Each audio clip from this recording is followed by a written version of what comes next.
राजस्थान के दिल में रेत के टीलों के बीच सुनसान पड़ा है कुलधरा गांव। गांव समय में जमा हुआ था। हवा में एक अजीब सन्नाटा छाया हुआ था। लोग एक श्राप की बात करते थे, एक कहानी जो पीढ़ी दर पीढ़ी सुनाई जाती थी। कुलधरा डरपोक लोगों के लिए नहीं था। कहा जाता था कि यहां भूत रहते हैं। गांव के किनारे पर बनी शानदार हवेली इसका प्रमाण थी। इसकी कभी चमकदार दीवारें अब फीकी और टूटी हुई थीं, खिड़कियां सड़ती हुई लकड़ी से बंद थीं। लोहे के दरवाजे हवा में भयानक रूप से चरमराते थे, मानो किसी को भी पास आने की चेतावनी दे रहे हो। कहानियां तो बहुतों ने सुनी थीं, पर जांच करने की हिम्मत किसी ने नहीं की। अर्जुन, मोहित, नेहा और काजल, चार दोस्त जो अपने साहसिक स्वभाव के लिए जाने जाते थे, ने इन कहानियों का मजाक उड़ाया। वे जवान थे और अज्ञात का रोमांच एक ऐसा बुलावा था जिसका वे विरोध नहीं कर सकते थे। एक शाम पूर्णिमा की रोशनी में हमेशा साहसी मोहित ने समूह को चुनौती दी। क्यों ना हम हवेली में एक रात बिताएं? उसने कहा। उसकी आंखें शरारत से चमक रही थीं। अगर सच में भूतिया है तो हम सबसे पहले सबूत पाएंगे।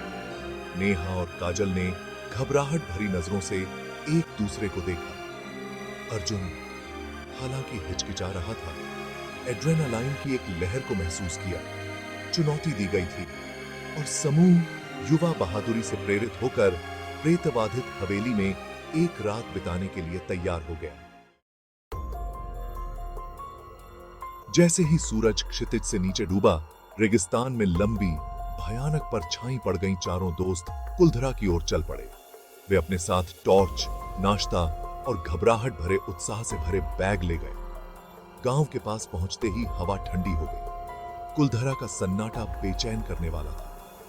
धूल भरे रास्ते पर उनके कदमों की आहट ही सुनाई दे रही थी। हवेली आगे मंडरा रही थी। उसका सिलहूट शाम के आकाश में सख्त था। लोहे के दरवाजे कराह उठे, मानो लंबी नींद के बाद परेशान हो। आंगन में घास फूस उग आई थी। हवा में सड़न की गंध फैली हुई थी। अंदर हवेली अंधेरे में डूबी हुई थी। वे टूटे हुए फर्नीचर पर सावधानी से कदम रखते थे। उनके दिल डर और उत्साह के मिश्रण से धड़क रहे थे। मौन केवल उनकी अपनी सांसों और कभी कभार अंधेरे में सरसराहट से टूटता था। जैसे ही वे हवेली में गहराई में गए, उन्हें तापमान में अचानक गिरावट महसूस हुई। एक ठंडी हवा उनके पीछे पीछे चल रही थी। उनके कानों में सिहरन पैदा करने वाली कहानियां फुसफुसा रही थीं।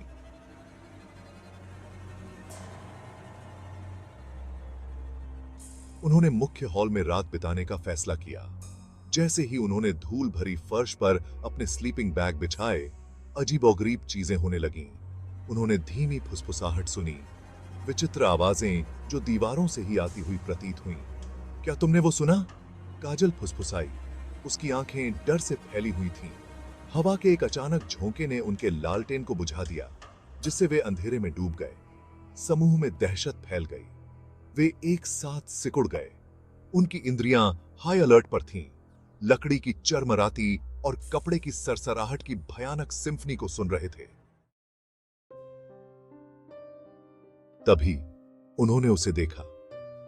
एक पारदर्शी आकृति चांदनी में झिलमिलाती हुई, जो दीवार में एक दरार से होकर आ रही थी।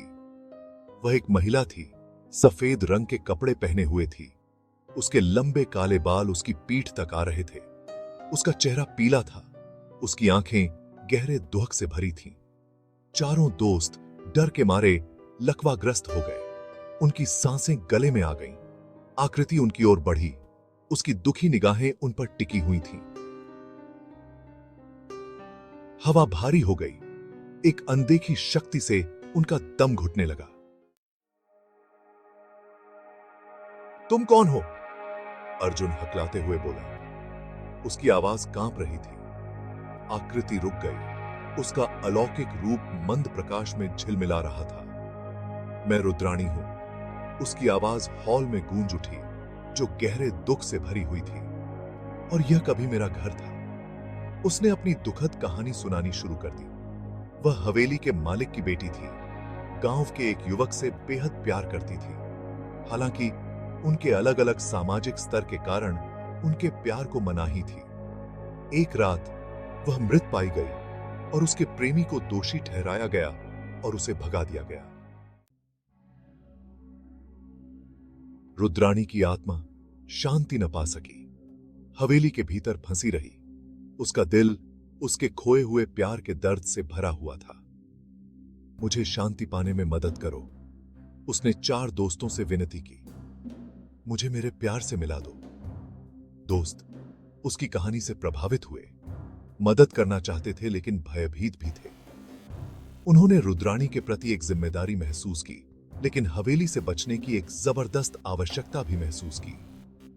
वे अपने डर और अपनी सहानुभूति के बीच फंस गए थे।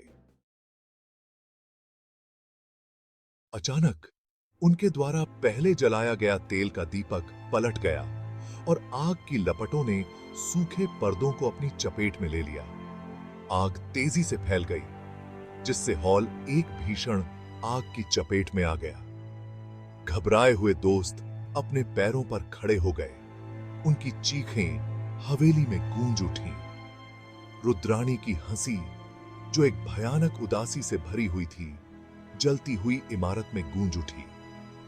दोस्त खांसते और धुएं से घुटते हुए आग की लपटों से लड़खड़ाते हुए भागे, बचने के लिए बेताब। आग की लपटों से सतर्क होकर ग्रामीण आग की लपटों में घिरी हवेली को देखने पहुंचे। वे डर के मारे देखते रहे, क्योंकि इमारत जलकर खाक हो गई। चारों दोस्त फिर कभी नहीं दिखे। कुछ लोग कहते हैं कि उनकी चीखें अभी भी हवेली के खंडहरों से गूंजती सुनाई देती हैं। कुलधरा की कथा और रुद्राणी की दुखद कहानी जारी रही।